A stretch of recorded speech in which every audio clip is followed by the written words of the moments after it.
Assalamualaikum warahmatullahi wabarakatuh. Bismillah walhamdulillah wassalatu wassalamu ala rasulillah wala hawla wala quwata illa billah amma ba'd. Pemirsa Budiman, alhamdulillah kita berjumpa kembali.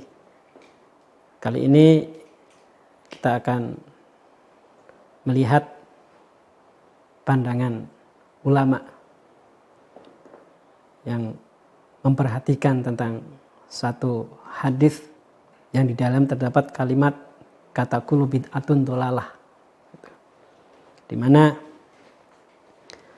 lengkapnya hadis itu berbunyi demikian: Iyakum wa muhdatsatil umur fa inna kulla bid'atin dhalalatun wa kullu dhalalatin finnari.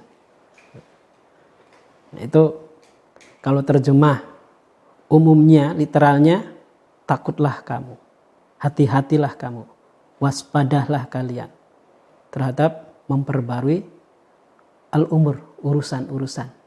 Fa inna kulla bid'atin, sesungguhnya kulla bid'atin, setiap bid'ah, seluruh bid'ah, dolalatun, dolalah kesatan.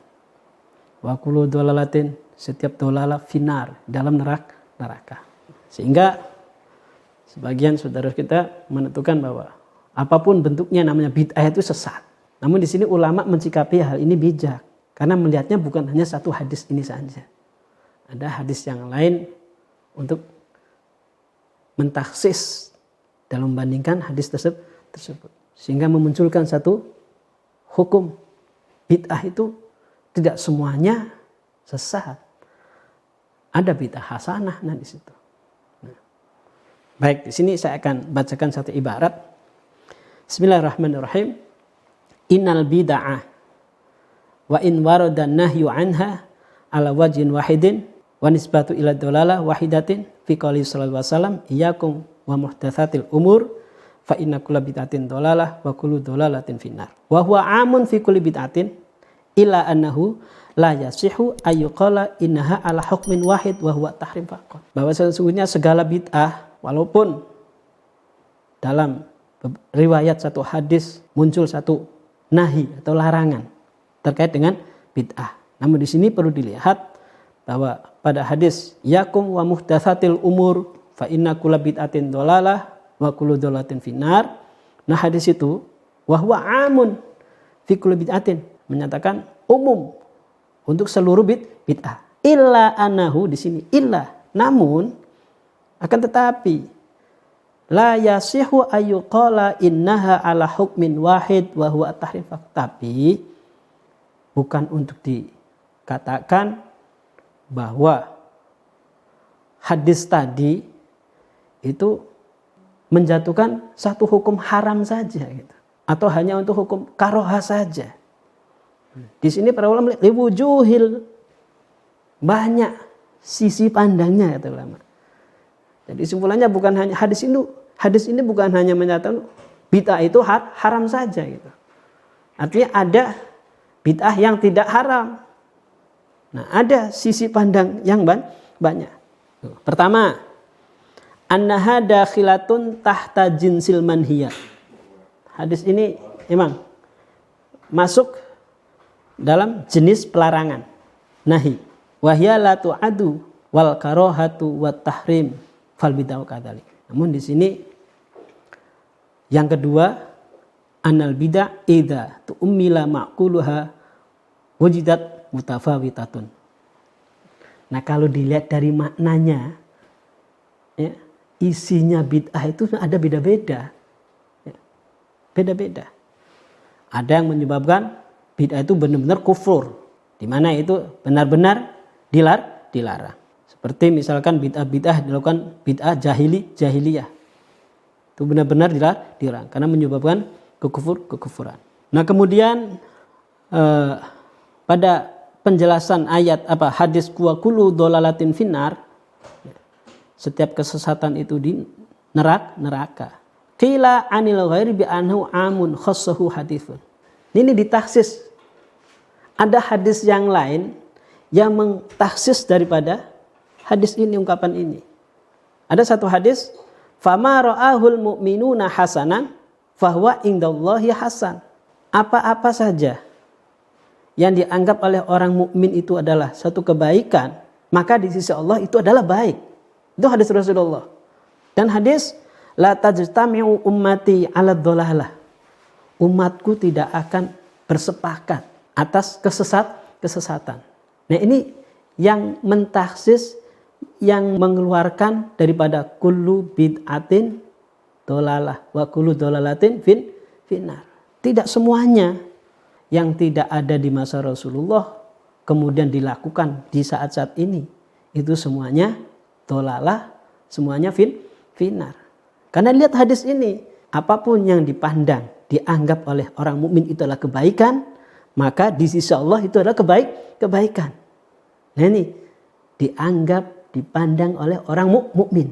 Ini jadi, nah kemudian apakah umat Islam akan sepakat dan kesesatan? Tidak, kata Nabi, nggak akan mungkin umatku akan bersepakat untuk kesesatan. Nah, inilah dari sisi kebaikannya.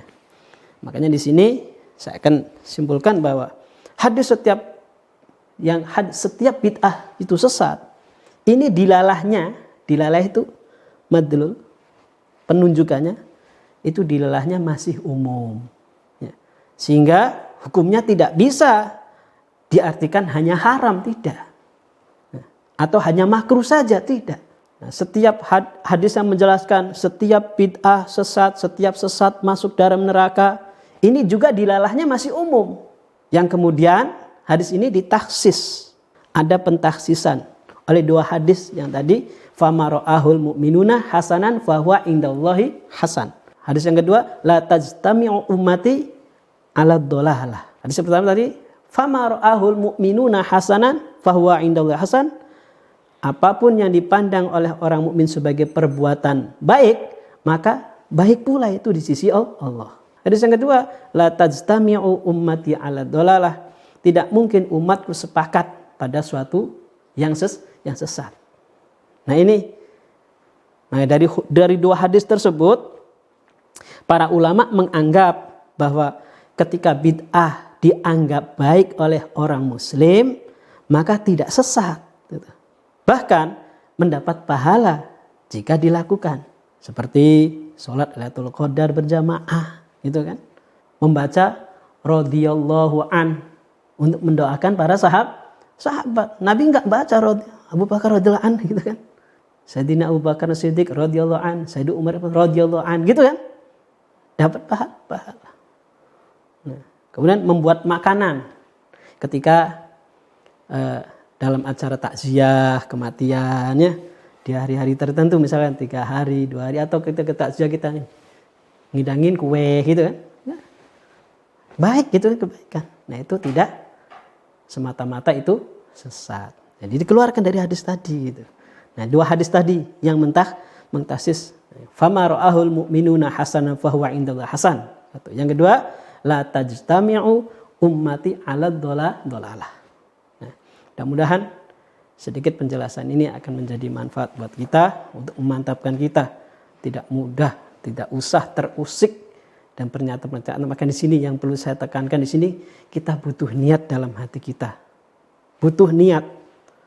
Orang lain tuh nggak tahu akan niat dalam hati setiap orang. Ketika kita melakukan kebaikan. Nah, ini seperti dasarnya. Orang melihatnya bid'ah, emang lihatnya apa? Contoh sederhana nih. Orang kadang melihatnya dari yang zahir, padahal niatnya nggak tahu yang sesungguhnya.